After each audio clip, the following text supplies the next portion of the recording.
Welcome to Us in My Life. Love you and I love you so much. Oh, oh, oh, I just love you. I just like help. I just like help. I just like you too. I just like you.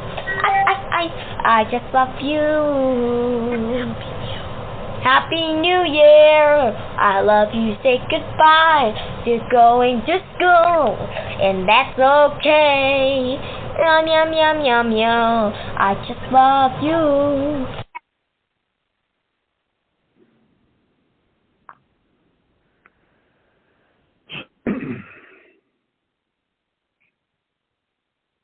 Well, good morning, everyone. I hope you're all having a good day. My name is Bob Oakley, and I'm your host today on the radio show, the Hope Talk radio show, and we are sponsored by Optimize My Life. And I've been involved with this program for a number of years. I would say probably 15, maybe 20. The time flies when you're having fun, And I enjoy talking with people on the radio show, and I hope that all of you that are listening, because we're broadcasting to about 100 different countries now around the world, and so anyone that's out there that's in the 100 countries, you can catch us on the internet. Or through the blog. Through the blog, you can also blog. You can connect up with us, and our internet is thc.com. Or if you want to spell it out, it's the hopecollection.com.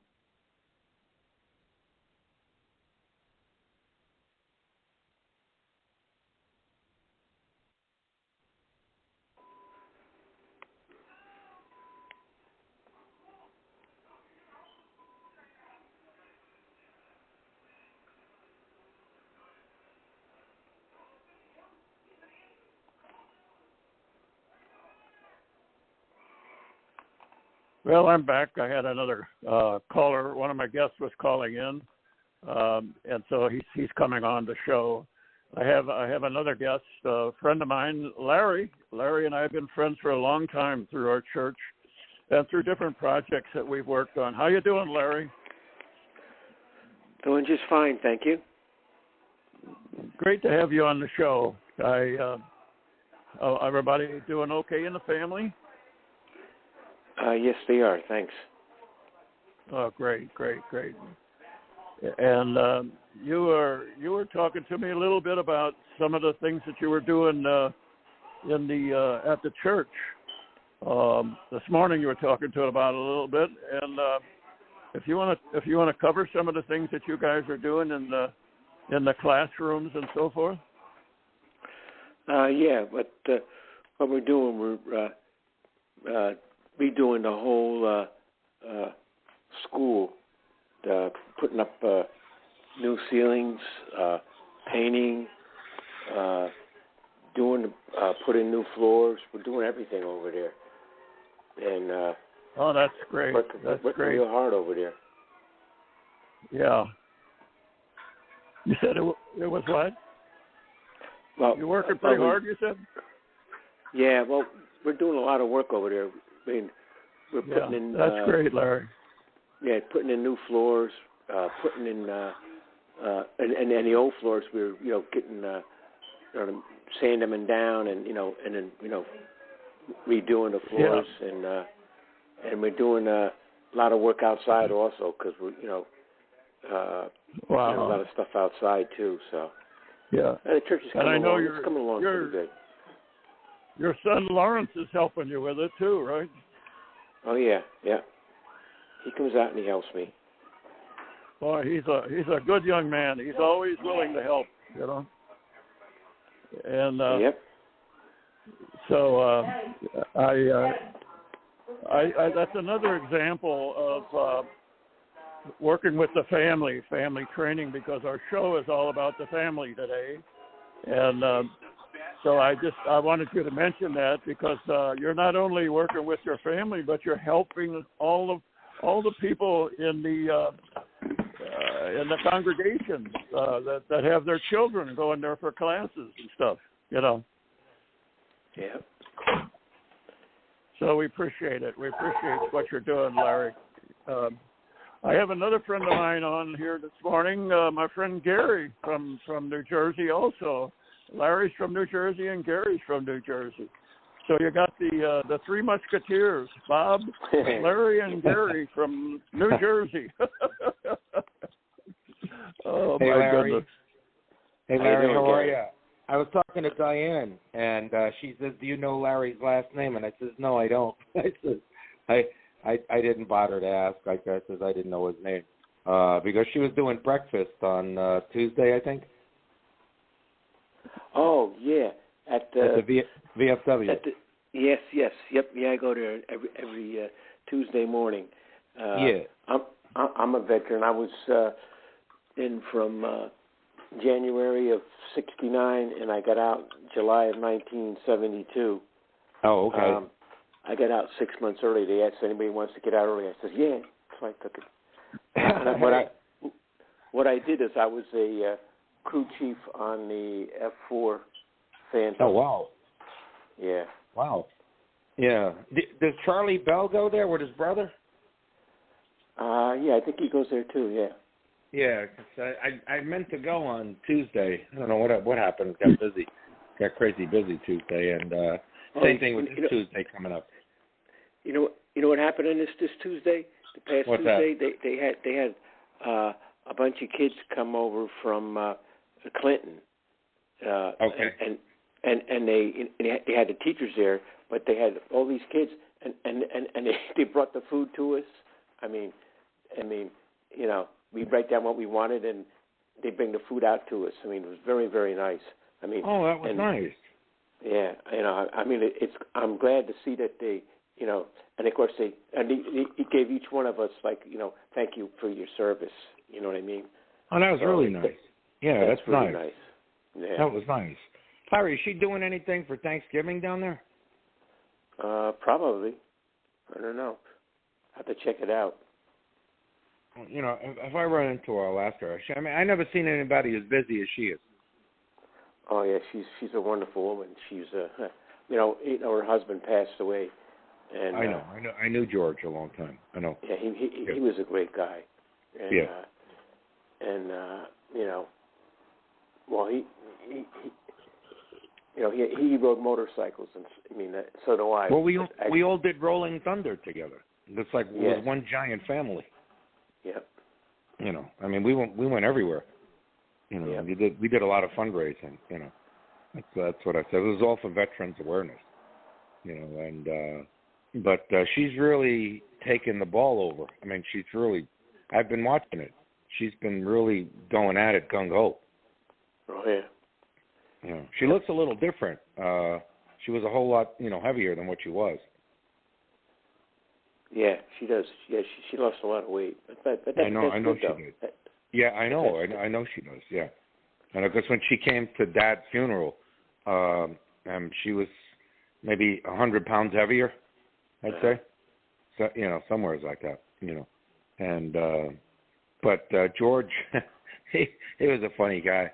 He had to see up at the Tremonton. You remember Tremonton, Harley Davidson? Uh-huh. We'd be up there. He was.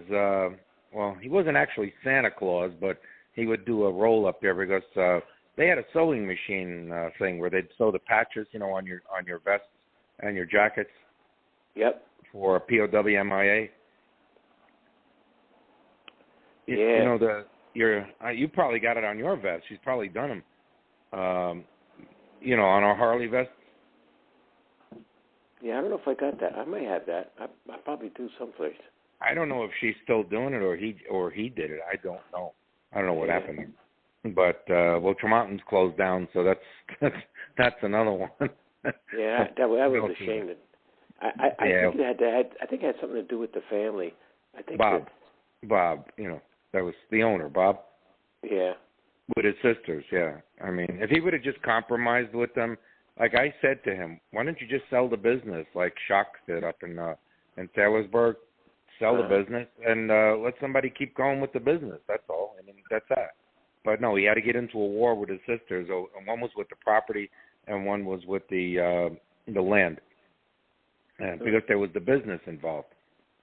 And but it would have been smarter if they would have just kept going with the business. They would have done well. They would have got they would have got the royalties on Tremonton, because I think it was, what was it, 100 years? Yeah, it was there for a long, long time. Long time, I know. We all. Yeah. How many times did we go up there? We used to sit down and just have coffee on a Sunday. Yep. we just pull into Tremonton and sit down and have coffee up there. The whole bunch of us, all of us did.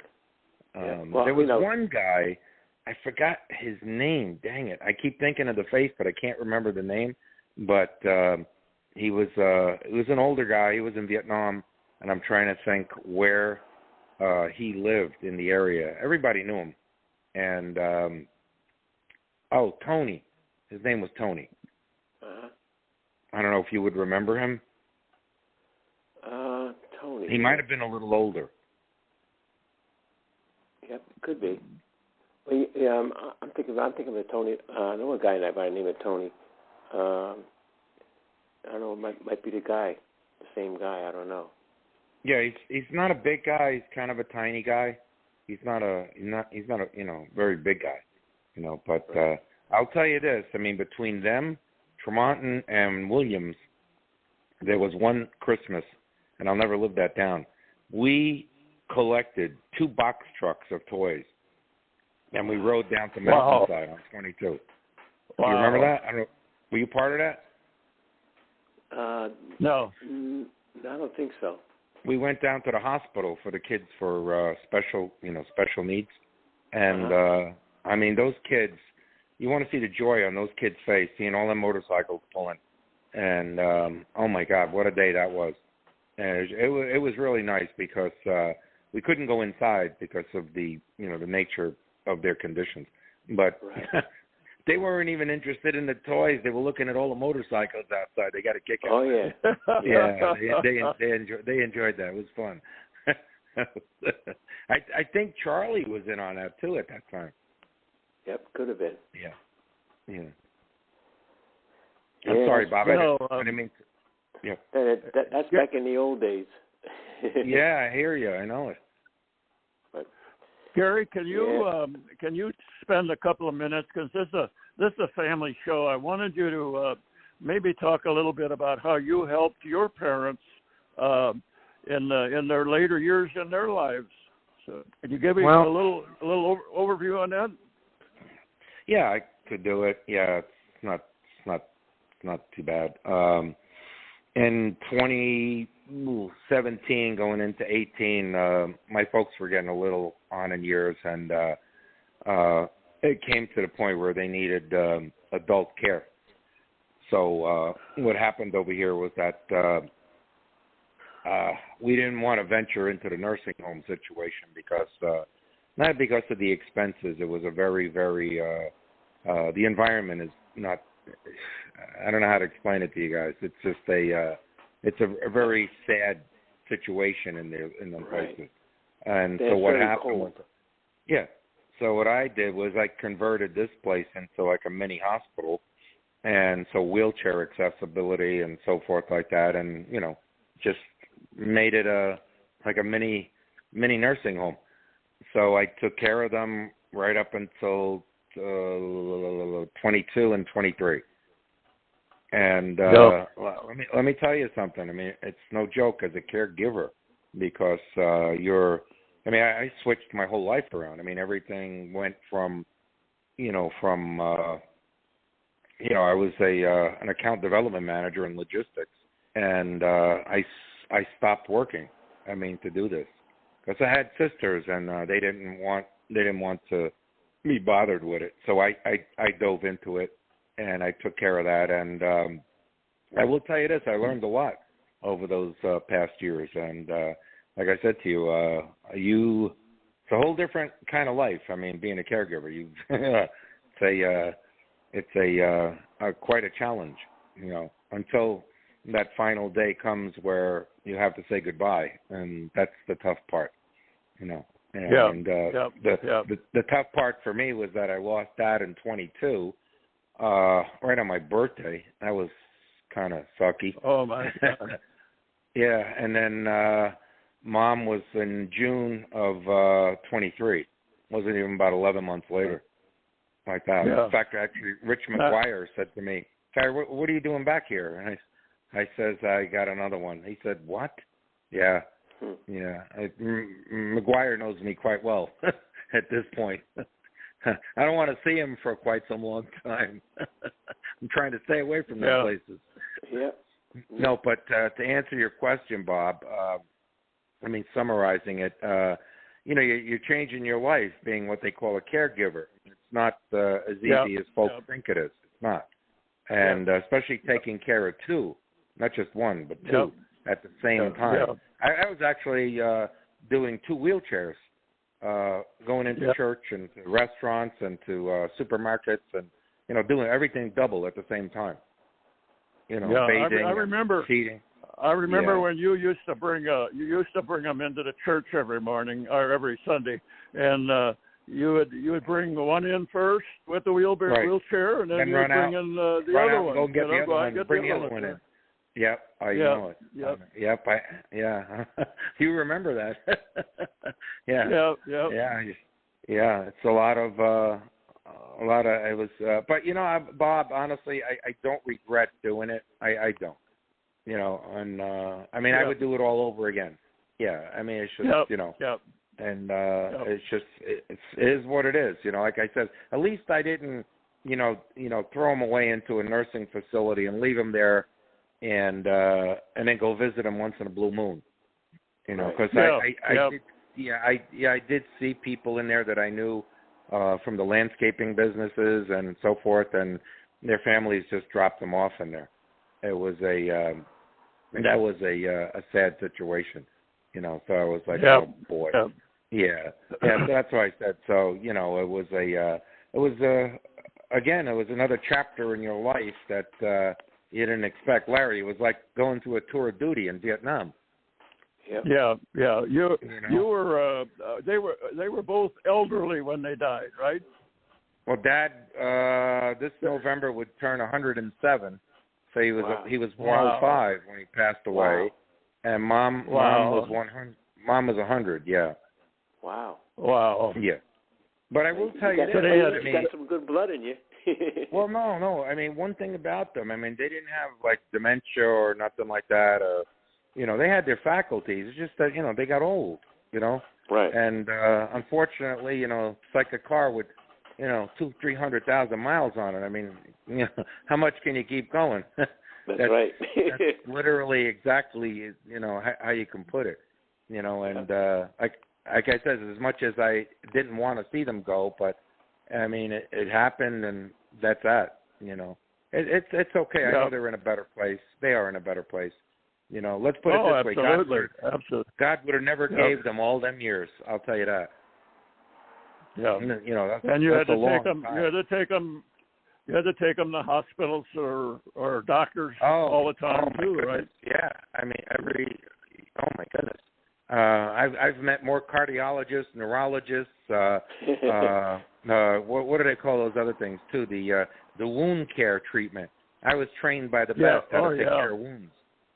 Because you know why? I would have to go back and forth all the time, so they trained me how to take care of the wounds. When they when it happens.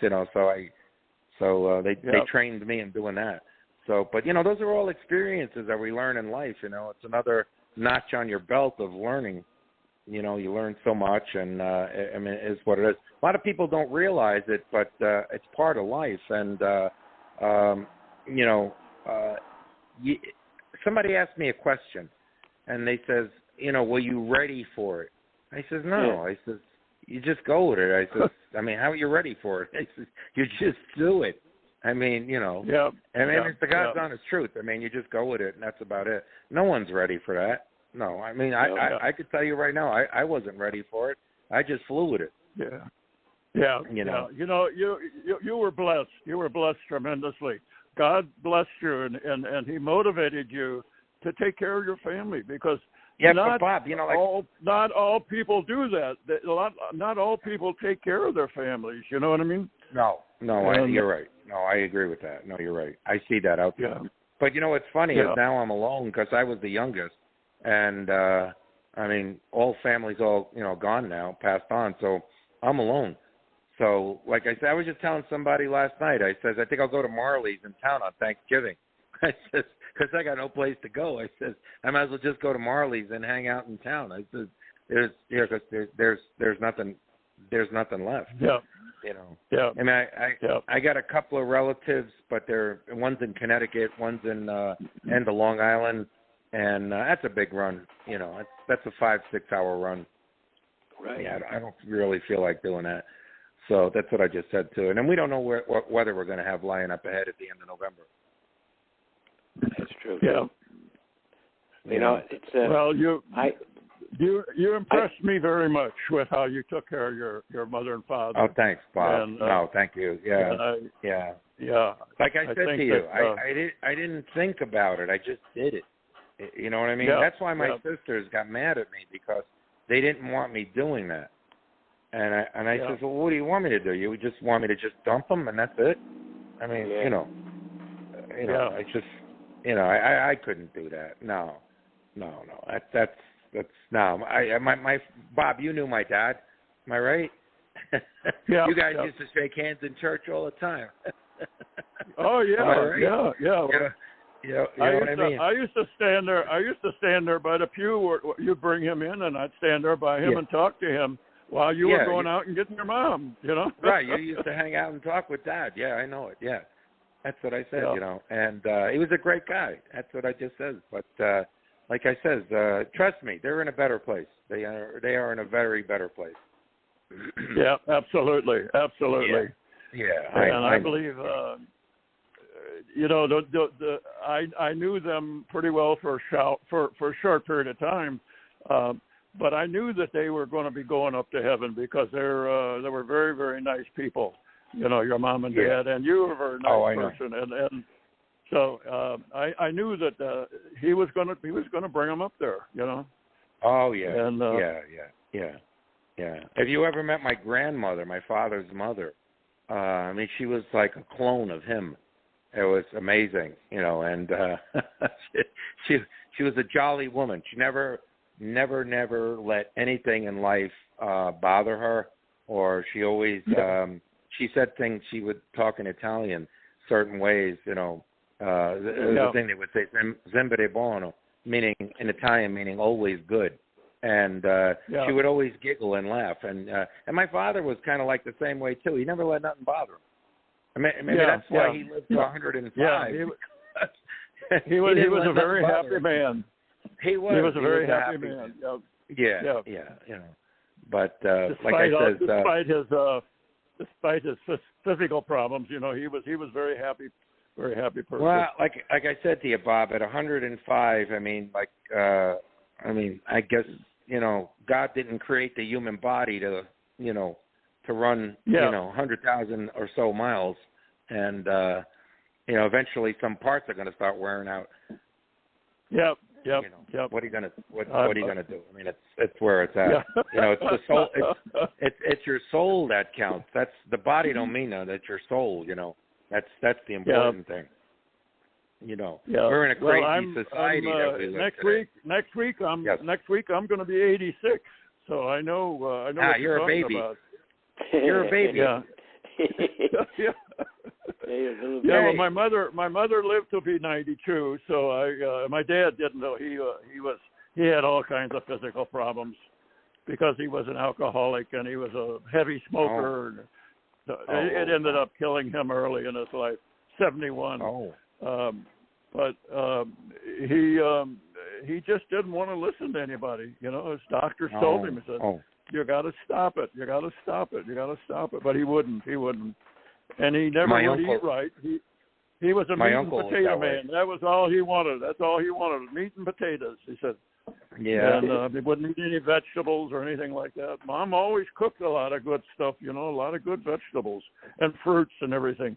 But Dad just didn't want any part of it.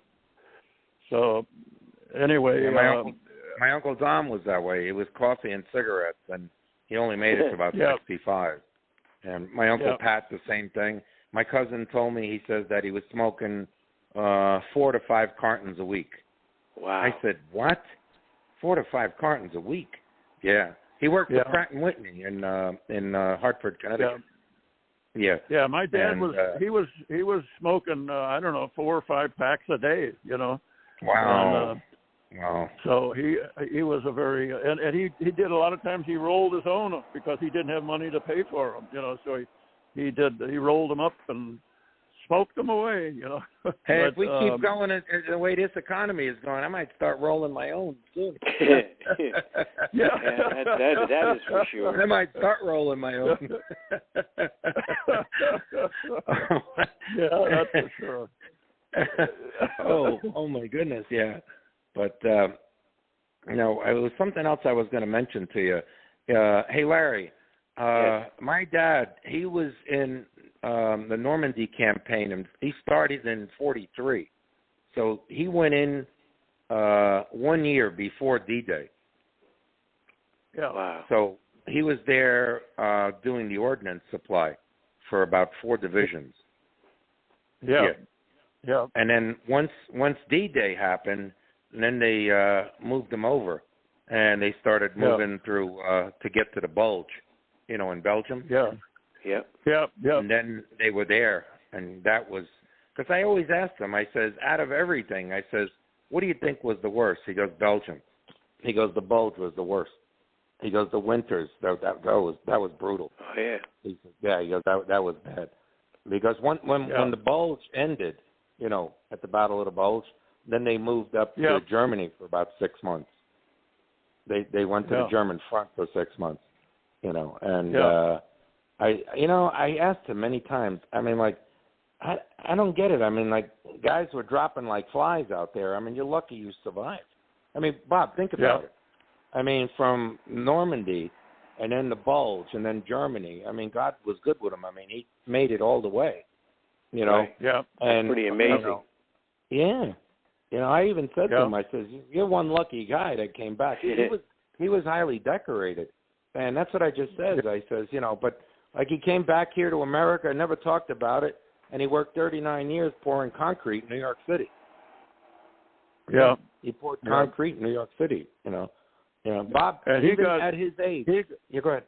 He got medals and recognitions from many different countries up in Europe too, right? Yes, he did. Yeah. And that's why I says I was like, wow.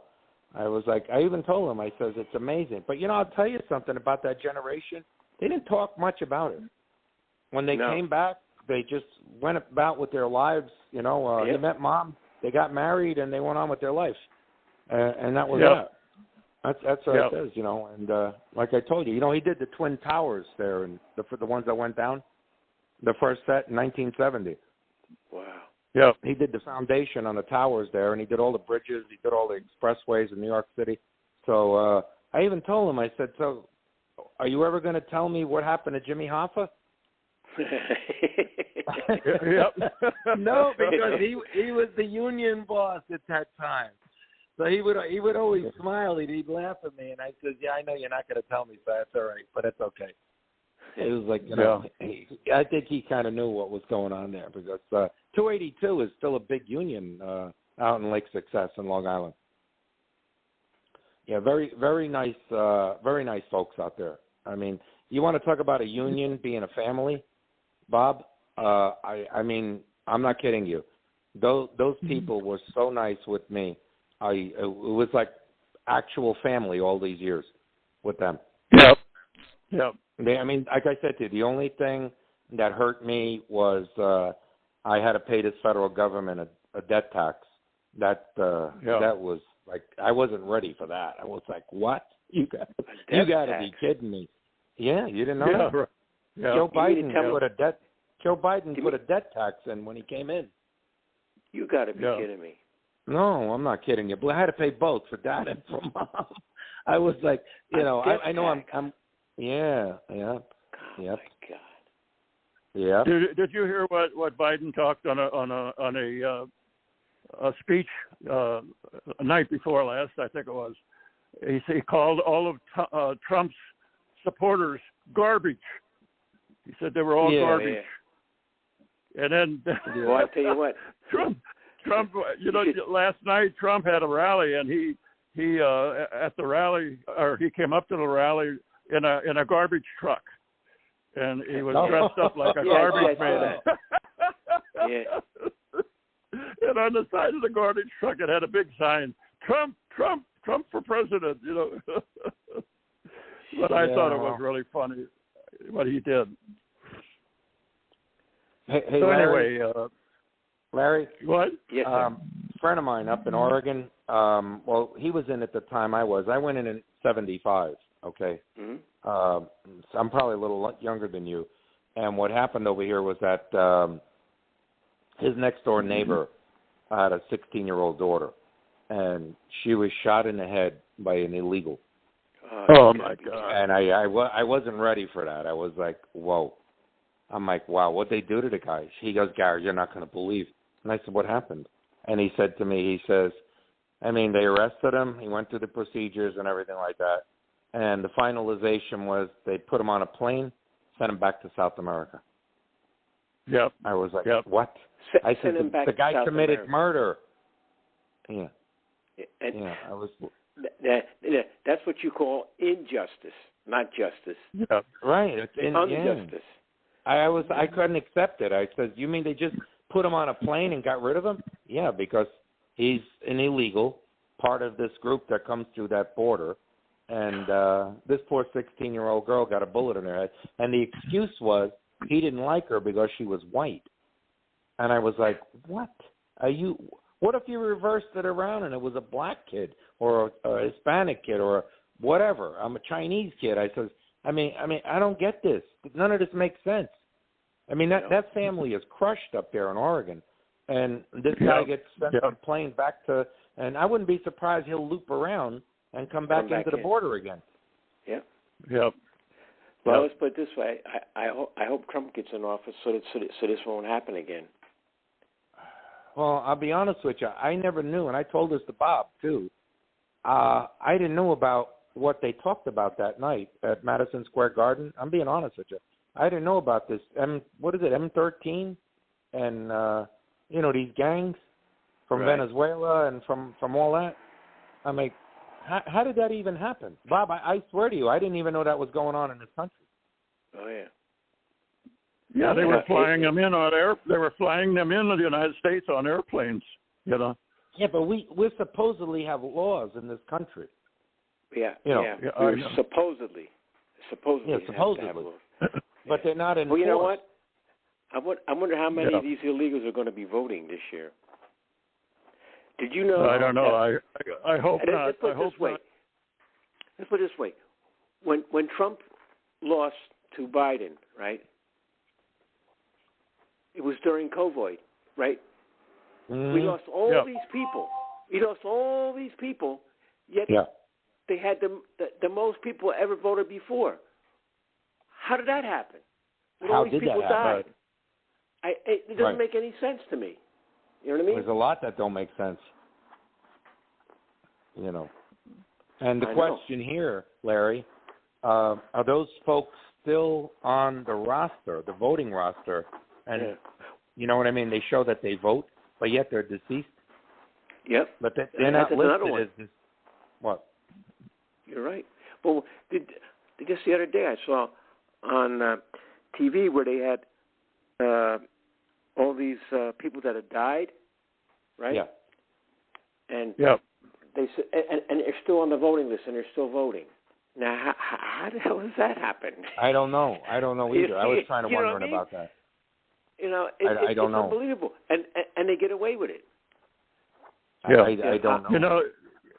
There's. I heard the latest numbers on the number of children that are missing in this country, over 300,000. I think it's 325,000. I couldn't believe that. Saying I couldn't believe that. They don't know where they are. Trump says they could be dead. They could be in slaves. Right. Working as a slave for somebody, or they could be being sexual trafficked. You know what I mean? Wow. So what do you mean? These kids are they're abducted?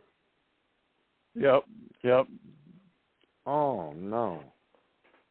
Oh, Yeah. that's horrible. That's disgusting.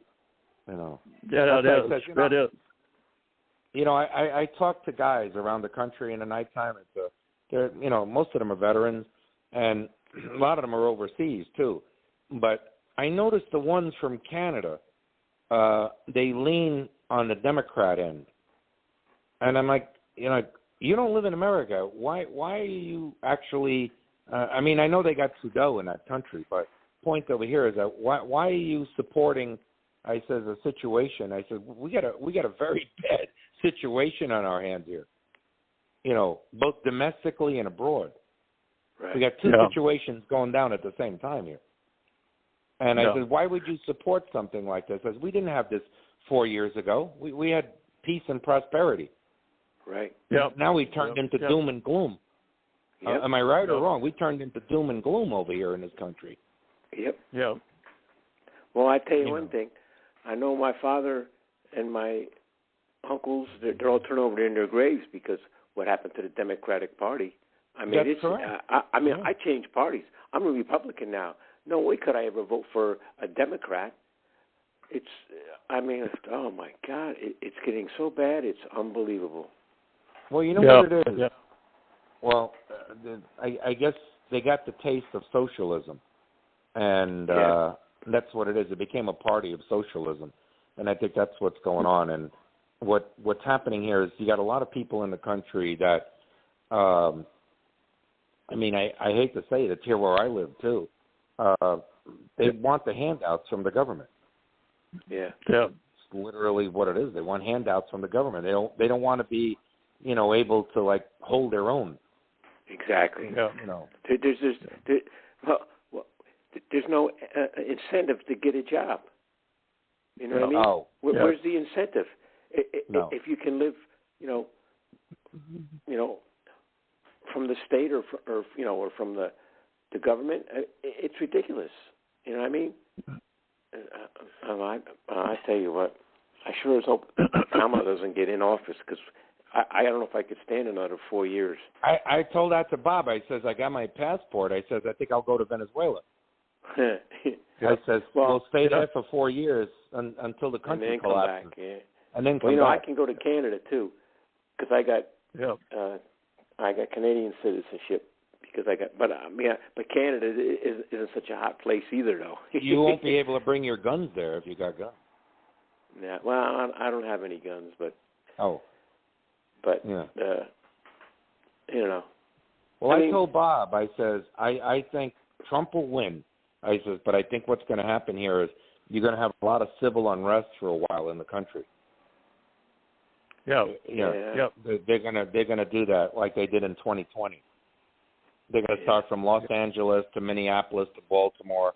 They're going to do everything just to make this guy's presidency miserable. Yep. That's what it is. But again, that's what you're dealing with. I'm going to tell you something. I said this to a guy last night. The Democrats are no different than radical Islam. I hate to say that, but I think it's the truth. They're a bunch of radical Islams in suits and ties. Yep. Yep. Well, it's pretty obvious what they're doing, and you mentioned socialism, and I think it's more like fascism, but it's socialism or fascist, and guess what? They're doing it, but they're calling Trump out for doing it, and Trump is not doing it. Trump is it's reverse psychology, so you don't vote. Yep. I meet many women out in the street, and they tell me, they says, well, I'm voting, but I don't like either candidate, so I'm not going to vote for president. So I said, I guess say with this. Go ahead. Good. We just need to pray a lot and make sure that the good Lord helps us and to straighten out this whole situation in our country, because it's going down. It's not improving anymore, and we can't put up with another 4 years of this. So I pray every day that the good Lord will elect the right people to make our country come back to the way it's supposed to, the way it's been for many right. years.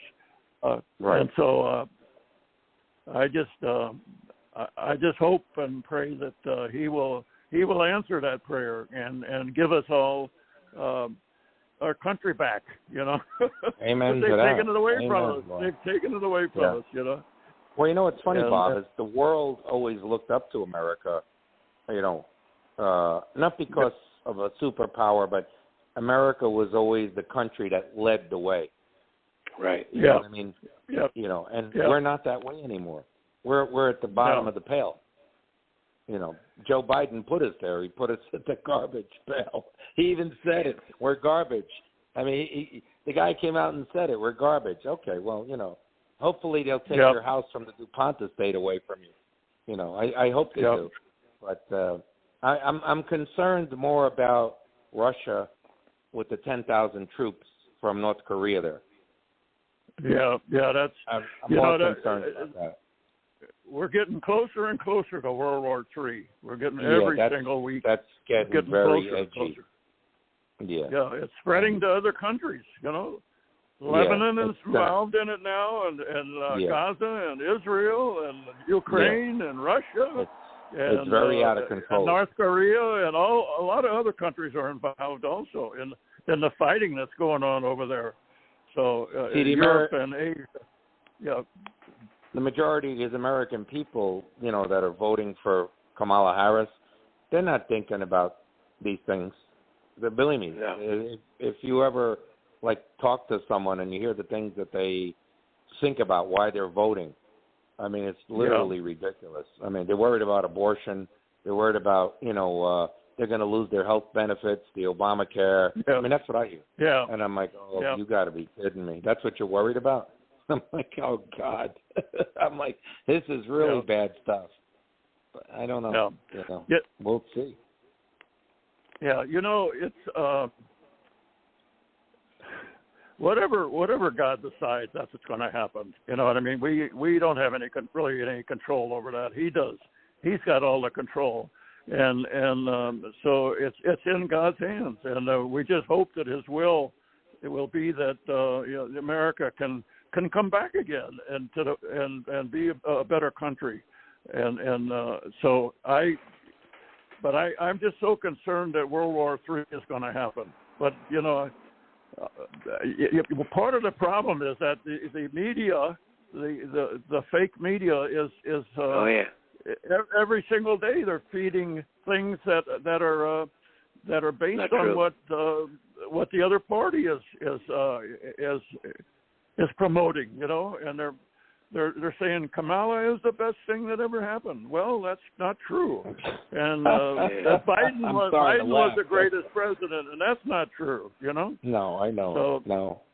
And they're feeding those lies to the ordinary people every single day. And if you watch those shows like CNN and NBC and CBS and ABC, you're going to get all that stuff. That they're promoting it every single day. More than 90% of the news is in favor of Kamala Harris. 85 some percent is negative towards Trump.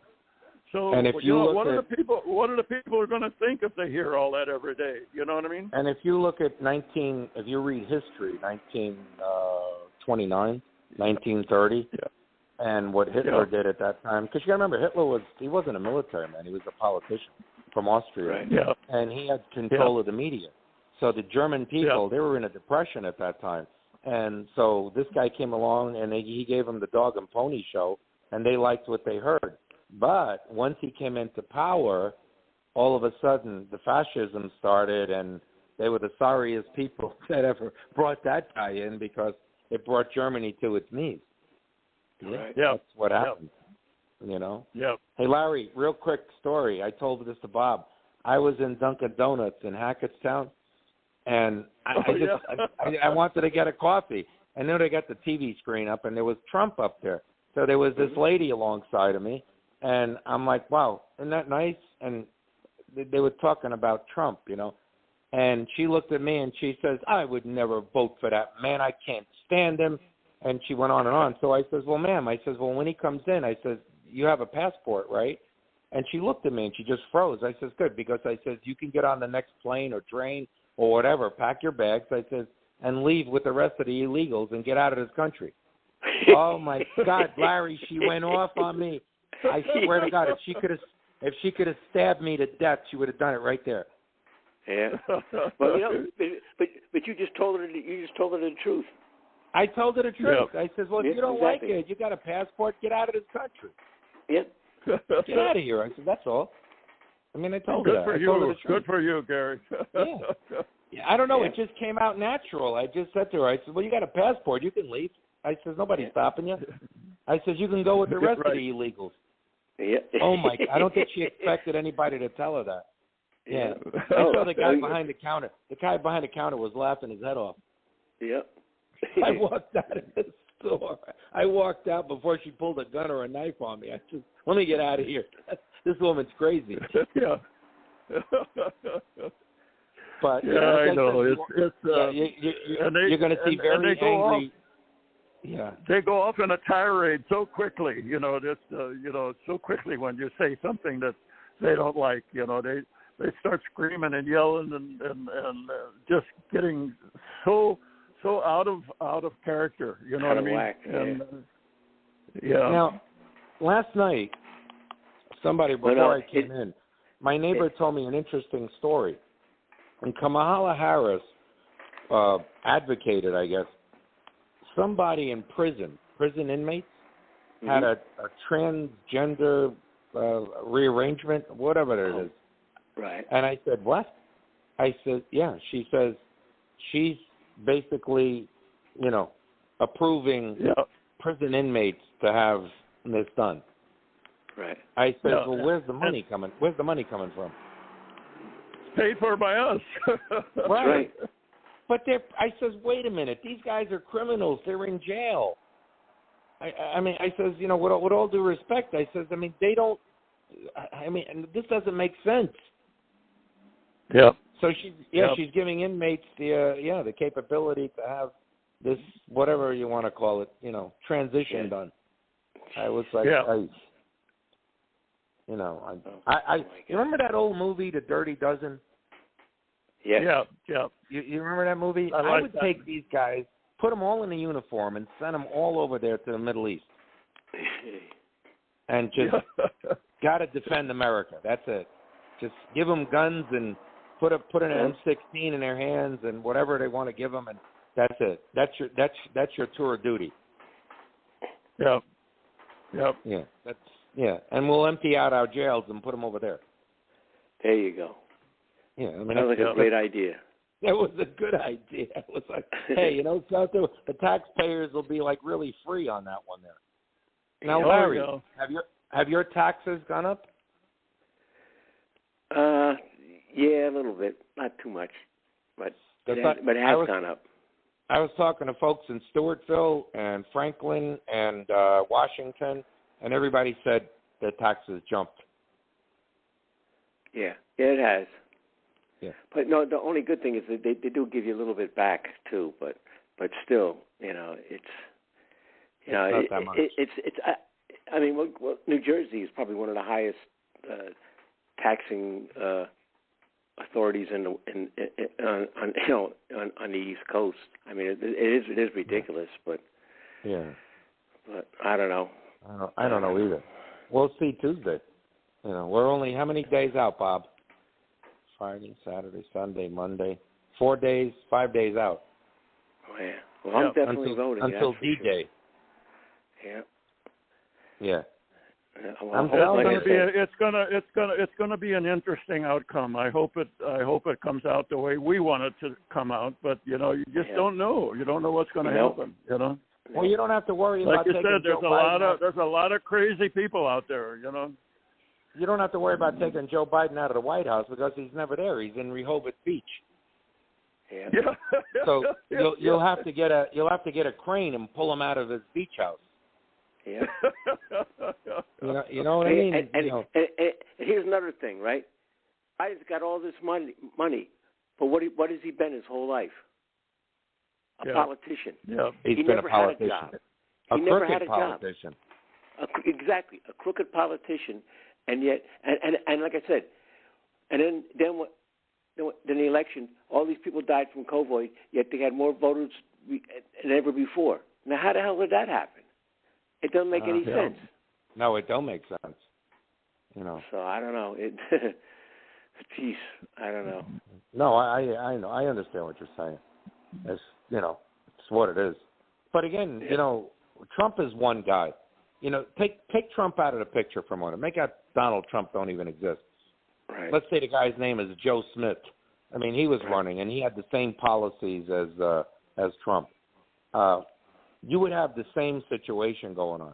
So whoever's going to step up to the plate up against them, they're going to rip you down, no matter who you are. Yeah. Yeah. I mean, it's just the way that party is. That's the way they are. Look, I'll be honest with you. Joe Biden shouldn't even be president right now. Oh, I agree. I mean, he should not be. He shouldn't even be president. They should have forced him to resign. Yeah, they could have used the 25th Amendment. The 25th Amendment of the Constitution. He could have. Right. He could have. They could have taken him out, but they didn't. Well, because they want to pardon him from the crime. That was part of. I think that was part of the agreement he made with him, because the leaders of the Democratic Party wanted to get rid of him. Wanted him not to run, and he didn't want to do that. He wanted to run again for president, but I think part of the agreement was that, well, you can stay in and finish your term, and I think that was part of the agreement they made with him. We won't kick you out. We'll kick you out of the election, but we won't kick you out of the. We'll kick you out of the election. yeah, right. We'll kick you out of the. Well, that's what they did. When you really think about it, that was a disgrace. They actually threw him out. Yeah, I mean, and when you really his own party threw him out. Think of the other half. How did Kamala Harris become the presidential candidate without any single United States citizen voting for her? You know what I mean? No, I know primary that. for her. Well, you know why? Because she was vice president. That's why. Right. They went by this. In other words, if Biden was incapable, then she'd have to take over. So that's why they did that. Yeah. But you know what? Well, you're going from the frying pan into the fire, so it don't make a difference. No, it don't. Yeah. No, you're right. And that war chest, she's got $97 million in her war chest. Wow. Oh, yeah, I know. That's a lot of money. I know. Well, that's where you're getting all these negative ads from, like Bob, you were talking about the media. Yeah. Where do you think that's coming from? That's coming from that party. They're paying the media to do that. Yep. Yeah. Yeah. If you watch regular TV, it's so much corruption. Much corruption. Everything is corrupt. Yep. Well, we'll find out. We'll find out where we stand on Tuesday night. Yeah, I guess. I really hope it ends Tuesday night. That we don't go into weeks. Well, I got a feeling it will. Some of the states are saying that they're not going to be able to get the votes counted in one day. They think it's but that was the longer. purpose of the early voting, Bob. I know. Yeah. But some of the states that had early voting, they didn't count the votes. They're just sitting there. Uh-oh.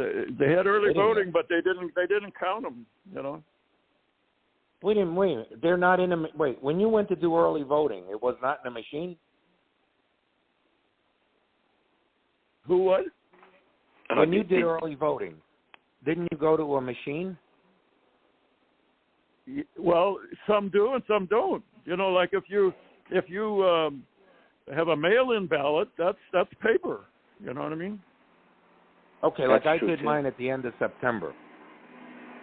Yeah. I hope to God they counted it by now. See, I don't think they count that until election day. In a lot of states, that's the way it is. You know. Oh my God, that could be disastrous. Yeah, absolutely. It is disastrous. I don't know. I can't answer. I just pray to God that Trump wins and, we can flip this thing around and shut that border down. Like my question to a bunch of guys this week was, what do you think is more important, shutting the border down or the economy? Everybody kind of said shutting the border down. Right. But I agree with that. That is the number one issue. Even if they said the economy, when Trump was in office, the economy was great. The border was closed. Yeah. Right? Yeah. So, wait a minute. It's ridiculous. I mean, I had the Charger at that time, and I was paying $1. What the hell was I paying? $1.70 something a gallon. Uh-huh. Yeah. I mean, now I was in Easton yesterday, and Super was $3.90 a gallon, almost $4 a gallon. Yeah. Yeah, well, the gas prices have gone up. I just been driving today, and it's all like now, like it was like $2.80 now. It's ridiculous. Yeah, that's on the regular fuel. Yeah. Did you notice when we come closer to the election this last month, the prices of gas have been going down, and I believe New Jersey doing I believe they were holding. I believe that the government was holding those prices up. You know. Yeah, well, it's the state tax. The state tax is doing that. Yeah. Murphy is lightening up on the state tax. Yeah. Because, like I said, if you go across the border and you go into PA, regular gas, Larry, is about $3.60 a gallon. Wow. Yeah. And Sheets and all them gas stations out there. So it's the state of New Jersey. It's Murphy. He dropped the state tax. That's why the gas came down somewhat. Yeah. Well, we got that to look forward to next year. Yeah. Well, there's one tax there's one tax that has a great impact on the difference between Pennsylvania and New Jersey. Is that Pennsylvania is one of 8 states in the United States that pays a high federal tax on gasoline, and there's 8 states that do that. They enacted that. That was enacted for the interstate highway system. When they wanted to develop the interstate highway system, they enacted that, and they took eight of the largest states, which Pennsylvania is one of them, and Texas, of course, and California, and New York. And they have eight states that pay this federal tax, a high federal tax on gasoline, and that's why that's part of the big difference between Pennsylvania and New York and New Jersey. That's been in for a long time. I can't see Pennsylvania, like from east to west part of that state. Like Larry, the Philly area down south, down that way, King of Prussia, that neck of the woods down there. I mean, that was always predominantly a Democrat, counties down there. But the remainder part of the state, when you go out towards Hamburg and you're way out there, and you go to the western part, there was always Republican in that part of the state. And that's what Trump was trying to bring out in 2020. Yep. How did he lose Pennsylvania? I mean, he had 80% of the vote in Pennsylvania. Yeah. Yeah, I don't know. I think they rigged it, really, to tell you the truth. I told Bob yesterday coming home, I said, there's a woman standing in the street with a pole. I said, waving a flag saying, vote for Trump. She was standing in the street, waving a big giant flag. I was like, I blew the horn at her. I said, I already voted.